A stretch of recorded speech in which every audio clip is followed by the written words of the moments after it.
और अब खबर उत्तर प्रदेश में मथुरा श्री कृष्ण जन्मभूमि की, जहां अब अखिल भारतीय अखाड़ा परिषद ने श्री कृष्ण जन्मभूमि परिसर में अयोध्या की तरह कार सेवा करने की घोषणा कर दी है। 9 अगस्त को इस कार सेवा का ऐलान हुआ, तो क्या अब अयोध्या की तरह ही मथुरा की बारी आने वाली है? मथुरा में संत समाज तैयारी कर रहा है। एक धक्का और दो जैसे नारों वाले पोस्टर छपवा लिए गए हैं। अब अयोध्या की कार सेवा का इतिहास ऐसा है कि मथुरा में कार सेवा के ऐलान भर ने राजनीति के कान खड़े कर दिए। आइए दिखाएं आपको, क्या ये 2027 के यूपी विधानसभा चुनाव में बीजेपी को माइलेज लेने की तैयारी है? अयोध्या के बाद श्री कृष्ण जन्मभूमि के लिए कार सेवा। 13 अखाड़ों ने शुरू की कार सेवा की तैयारी। सियासत भारी। चढ़ावा चोरी कांड पर गरजने वाले विपक्ष की काट मिल गई। अखिलेश के लिए सीएम योगी के चैलेंज का टाइम आ गया। 9 अगस्त को मथुरा में क्या क्या होने वाला है?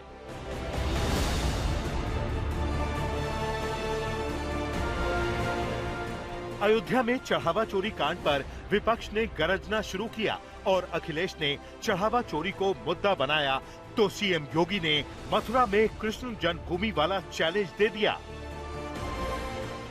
अपने को धार्मिक कहलाने का प्रयास कर रहे हो तो मथुरा वृंदावन पे खुल करके बोल दीजिए। हमारे घर के पास वो बहुत है वो, और हर दिन राधे राधे कहते हैं। श्री कृष्ण जन्मभूमि के बारे में बोलिए, तब हम सच मानेंगे। राम धन जो खाएगा वो भाजपा ही कहलाएगा। अब सवाल ये है कि अयोध्या पर बीजेपी को घेरने वाले अखिलेश यादव क्या कृष्ण जन्मभूमि पर घेरेंगे?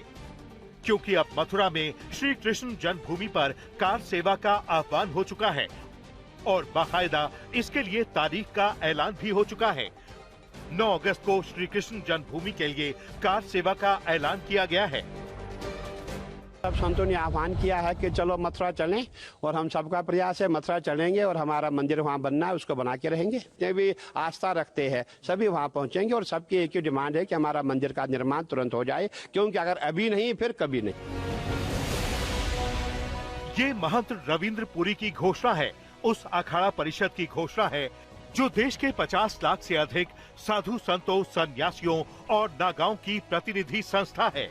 7 शैव उपासक संप्रदायों, 3 वैष्णव संप्रदायों और 3 उदासीन अखाड़ों के कुल 13 अखाड़ों की ओर से आह्वान है कि 9 अगस्त को मथुरा में कार सेवा होगी। भारत में 9 अगस्त क्रांति दिवस के रूप में मनाया जाता है और निश्चित रूप से अगर कृष्ण जन्मभूमि के लिए कोई क्रांति संतों के नेतृत्व में हो रही है तो सभी संतों को एकजुट होकर के उनका साथ देना चाहिए। हालांकि साधु संतों ने अभी रूपरेखा नहीं बताई है। इस कार सेवा के लिए जिन लाखों साधु संतों को मथुरा में बुलाया जा रहा है, उसमें क्या किया जाएगा?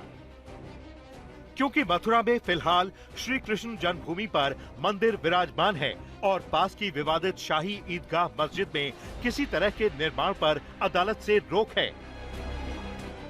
भाई 9 अगस्त को जो कार सेवा होनी है उसमें समस्त भारत के लोग, समस्त सनातन धर्म प्रेमी और समस्त भगवान श्री कृष्ण के भक्त लोग उसमें भाग लेंगे।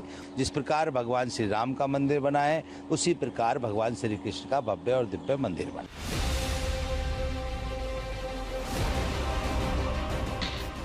अखाड़ा परिषद की योजना के मुताबिक 9 अगस्त को बड़ी संख्या में साधु संत सन्यासी दिल्ली से मथुरा की ओर कूच करेंगे। मथुरा पहुंचने के बाद जन्म स्थान के करीब कान्हा को माखन मिश्री का भोग लगाया जाएगा। इसके बाद मंदिर परिसर के बाहर भजन कीर्तन और चालीसा पाठ आदि किए जाएंगे। जैसा कि सीएम योगी अखिलेश यादव को मथुरा में श्री कृष्ण जन्मभूमि आंदोलन में जुड़ने की चुनौती दे चुके हैं, क्या ये वही आंदोलन है जिसका ऐलान अखाड़ा परिषद ने किया है, जिसके लिए कार सेवा शुरू हो रही है? भारतीय जनता पार्टी ने गांव-गांव में चंदा किया था, अभी तो उसका हिसाब किताब नहीं हुआ है। तो जहां मथुरा का जो ये लोग नाम ले रहे हैं, सीधी सी बात है कि उसको भी सरकारी कब्जे की आहट के तौर पे देखा जाना चाहिए। हालांकि इस पूरी योजना को विश्व हिंदू परिषद ने अभी तक कोई समर्थन नहीं दिया है और अखाड़ा परिषद की ओर से किए गए इस आह्वान से वीएचपी ने दूरी बनाए रखी है। लेकिन ये सच है कि बीजेपी के लिए मथुरा 2027 की चुनावी राजनीति की एक बड़ी धुरी साबित हो सकती है। भाजपा मथुरा में एक बार फिर हिंदू भावनाओं को भड़काकर सत्ता का खेल खेलना चाहती है, लेकिन राम मंदिर निर्माण गवाह है कि वहां पर मंदिर बना माननीय सुप्रीम कोर्ट के आदेश के बाद। भाजपा ने तो ट्रिपल तलाक पर कानून बनाया, लेकिन राम मंदिर का निर्माण कानून बनाकर नहीं किया। हालांकि ब्रज का इलाका बीजेपी के लिए सिर्फ धार्मिक और आध्यात्मिक नहीं, बल्कि विकास के स्केल पर भी अहम है। खुद सीएम योगी 38 बार मथुरा वृंदावन के दौरे पर जा चुके हैं। योगी कैबिनेट में 12 मंत्री सिर्फ ब्रज क्षेत्र से आते हैं। 2022 में ब्रज क्षेत्र में बीजेपी को 53 तो अखिलेश को सिर्फ 12 सीटें मिली थीं, जबकि 82 से 85% यादव वोट अखिलेश को ही मिले थे। लेकिन 2024 लोकसभा चुनाव में समाजवादी पार्टी का प्रदर्शन सुधरा और बीजेपी 53 सीटों से घटकर 42 विधानसभा इलाकों में ही बढ़त पा सकी, जबकि समाजवादी पार्टी 12 विधानसभा सीटों से आगे बढ़कर 23 विधानसभा इलाकों तक पहुंच गई। ऊपर से 2024 में इंडिया गठबंधन को करीब 87 से 89% तक यादव वोट मिले। यूपी में 2027 के विधानसभा चुनाव अब नजदीक आ रहे हैं। ऐसे में हिंदुत्व की पिच पर सीएम योगी अपने चिर परिचित अंदाज में खेल रहे हैं। इस बीच मथुरा में साधु संतों की कार सेवा सीएम योगी के मिशन को पूरी धार देती हुई दिखाई देती है। लखनऊ से संतोष शर्मा के साथ आज तक ब्यूरो।